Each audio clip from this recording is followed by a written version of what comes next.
Chapter 1, The Text at 1 a.m. At exactly 1:07 a.m., my wife Lisa texted me 2 words that I had heard 1,000 times during our marriage. Trust me, she was supposed to be at her coworker's birthday dinner, but she hadn't come home. I stared at those 2 words for almost a minute. Then I opened the photo I'd taken earlier that evening. I sent it to her. No explanation. No accusation. Just one picture. 30 seconds later, Lisa called. Her voice was completely different. "David, where are you?" I answered. "At home, but I think you should come home too." She hung up. 22 minutes later, I heard her key turn in the front door. She walked inside without saying a word, and the moment she saw what was waiting on the kitchen table, she knew her secret was over. Chapter 2, When Lisa Started Staying Late. My name is David. Lisa and I had been married for 8 years. For most of those years, I believed we were solid. We weren't perfect, but we'd built a comfortable life together.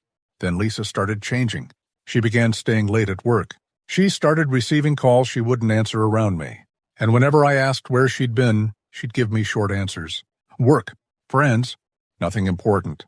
I tried not to become suspicious. I didn't want to be the husband who checked his wife's phone or questioned every minute of her day. So I trusted her until one Thursday night. Chapter 3, The Name I Recognized. Lisa told me she was going to a birthday dinner with several coworkers. "Don't wait up," she said. Okay. Around 10 p.m., she sent me a quick message. "Having fun. Don't worry." But something bothered me. Earlier that week, I'd noticed a strange charge on our joint credit card from a hotel restaurant. The charge was small enough to ignore, except the hotel was 20 miles from Lisa's office. And I'd seen the same name on her phone before. Ryan. Ryan was one of her coworkers. According to Lisa, he was just someone from accounting.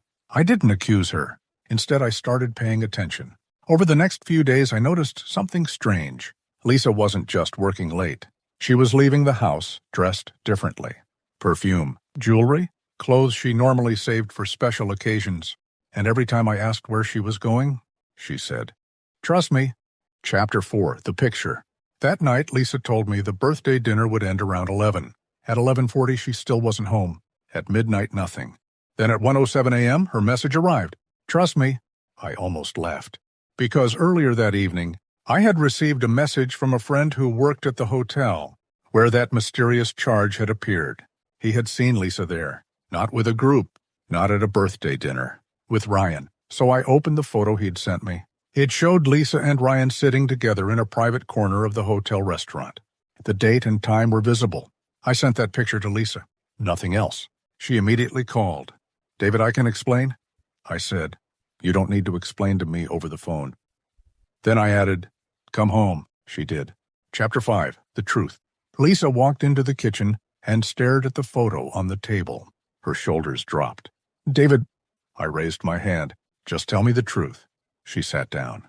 Then she finally admitted she'd been seeing Ryan for nearly 5 months.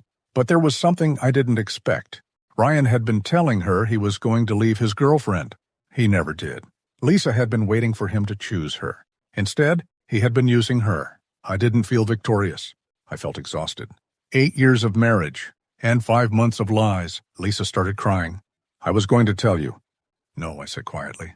"You were going to tell me when you had somewhere else to go." She couldn't argue with that. Chapter 6, The Revenge She Never Expected. Lisa expected me to throw her out. Instead, I gave her a folder. Inside were documents showing that I'd already separated our finances and transferred my share of the business into a legally protected account. She looked at me. "You planned this?" "No." I looked at the photograph. "You did." I told her she could stay in the guest room while we arranged the separation. No screaming. No public humiliation. No revenge against Ryan. Just consequences. 3 weeks later, Lisa moved into an apartment.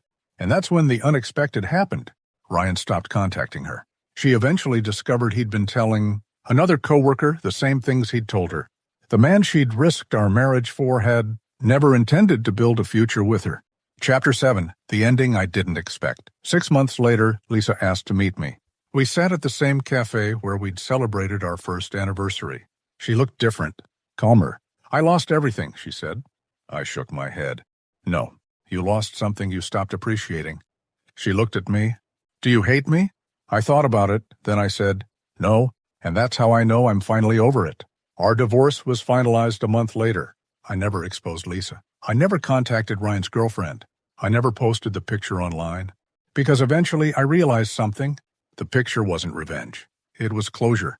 Lisa told me to trust her at 1 a.m. I did trust her. But I finally trusted the evidence too. And sometimes the strongest revenge isn't destroying the person who betrayed you. It's walking away so peacefully that they realize they no longer have the power to hurt you.